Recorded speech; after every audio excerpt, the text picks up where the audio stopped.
نفس الخدامه، الريايل نفس المشاكير، انت حظك ما تعرفين متى يشرد، متى يجلب، متى يتغير، يا يطلع زين يا يطلع مو بزين، فانت لا تعتمدين على حد، قومي انت بنفسك حققي احلامك وانتصري على كل شيء وكوني ملك.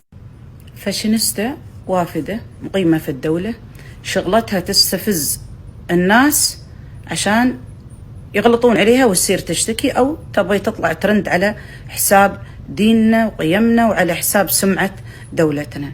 منو أنتي علشان تطلعين وتقولين الرجل نفس العاملة نفس البشكارة يوم تشرد في أي وقت ممكن تشرد عن كفيلها؟ أولا منو أنتي عشان تستنقصين من العاملة؟